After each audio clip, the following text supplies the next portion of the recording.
Assalamualaikum warahmatullahi wabarakatuh. Saya Ahmad Felix Apriadi dari kelas A. Pada kesempatan kali ini saya akan mereview kembali materi-materi yang telah saya dapatkan pada praktikum parasitologi ikan.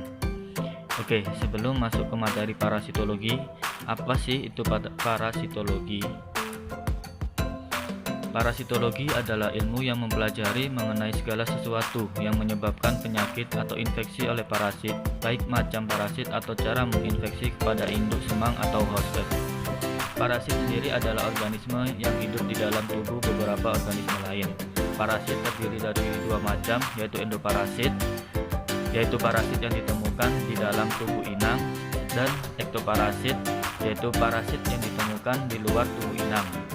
Kali ini kita akan membahas mengenai parasit protozoa, helminthes, dan arthropod. Nah, ini spesies parasit yang sudah kita dapatkan selama praktikum parasitologi. Mari kita pelajari lagi bersama-sama.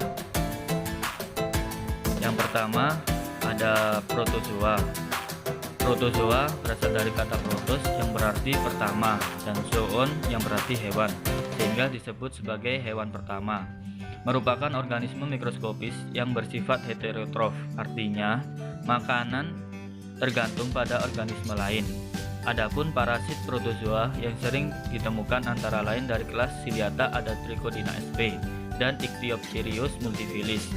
Kedua spesies ini termasuk kelas Ciliata yang memiliki ciri khas berbentuk lingkaran dan dilengkapi silia di sekelilingnya.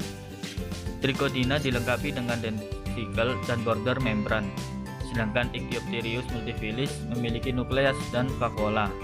Siklus hidup Trichodina belum diketahui secara pasti, sedangkan Ichthyopsirius multifilis dibagi menjadi 4 fase, yaitu parasiter, pre-cis, cis, dan post-cis.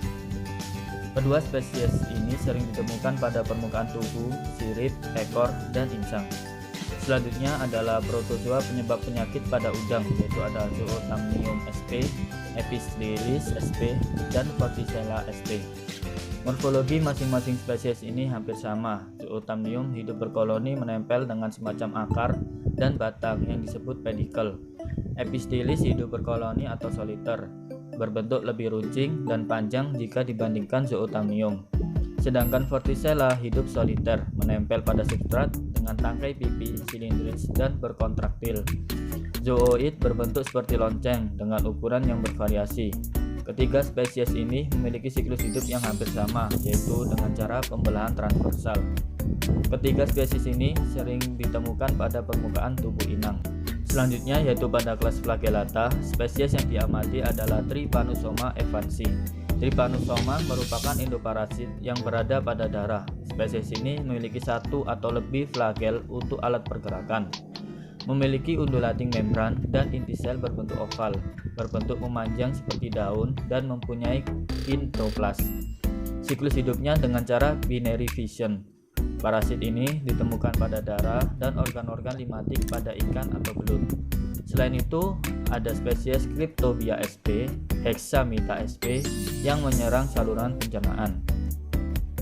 Kemudian dari kelas Sporozoa ada Mysobolus yang memiliki bentuk seperti buah pir yang berisi ribuan spora dan memiliki 2 kapsul polar.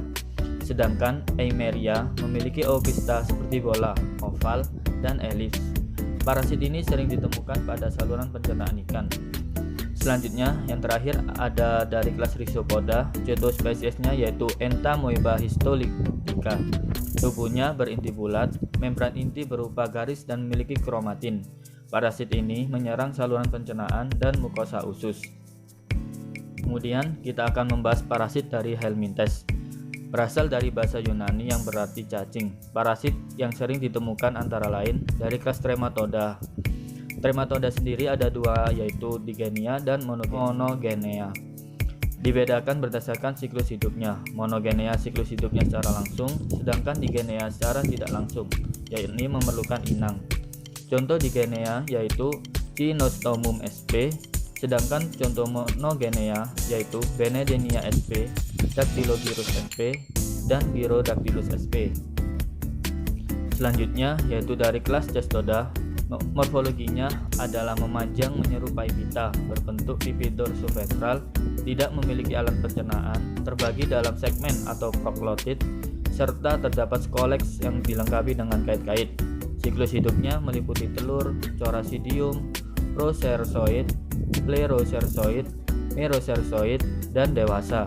Contoh spesies Cestoda adalah Philobothrium sp dan Diphyllobothrium latum. Kedua spesies ini ditemukan pada saluran pencernaan ikan air tawar maupun ikan air laut. Selanjutnya adalah spesies dari Acanthocephala. Acanthocephala adalah cacing endoparasit yang berasal dari bahasa Yunani akanthos yang berarti duri dan kephal yang berarti kepala.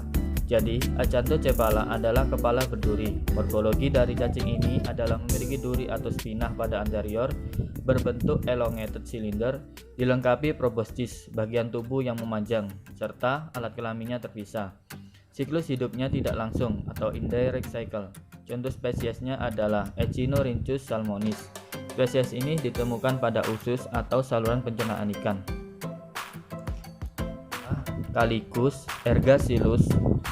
Lernea memiliki bentuk seperti cacing, namun bagian anteriornya berbentuk seperti jagar yang disebut holdfast, yang digunakan sebagai ciri spesies dari Lernea.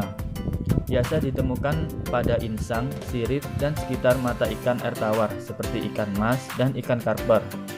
Ergacillus memiliki dua pasang antena dan dua nukleus berbentuk oval dengan 6 kaki. Ergacillus sering ditemukan pada insang ikan. Calicus ditemukan pada seluruh permukaan tubuh ikan salmon, kerapu, dan ikan laut lainnya. Selanjutnya ada kelas isopod. Contoh spesiesnya seperti Cimotoa exigua dan Octolasmis angulata. Cimotoa exigua, parasit ini ditemukan pada lidah ikan. Oleh karena itu biasa disebut kutu pemakan lidah. Sedangkan Octolasmis angulata, tubuhnya terdiri dari atas tergum, carina, sputum, dan peduncle. Ditemukan pada insang kepiting dan lobster. Selanjutnya dari kelas Branchiura, contoh spesiesnya adalah Argulus indicus, Argulus japonicus, Dolops, dan Conopeltis sp. Beberapa organ yang digunakan untuk mencirikan spesies yaitu karapas, abdomen, respiratory area, maksila, dan antena. Siklus hidupnya meliputi telur, nimfa, juvenil, dan dewasa. Spesies ini sering ditemukan pada insang, sirip, dan permukaan tubuh ikan air tawar seperti ikan mas, ikan karper, dan ikan koi. Itulah beberapa parasit yang kita dapatkan pada praktikum parasitologi ikan. Kami haturkan banyak terima kasih kepada para bapak ibu dosen yang telah memberikan kami banyak ilmu, meskipun dalam keadaan pandemi seperti ini. Semoga Tuhan membalas segala kebaikan bapak ibu dosen dan senantiasa diberikan kesehatan. Sekian dari saya, kesempurnaan hanya milik Allah dan kekurangan serta kehilafan adalah milik manusia. Wassalamualaikum warahmatullahi wabarakatuh.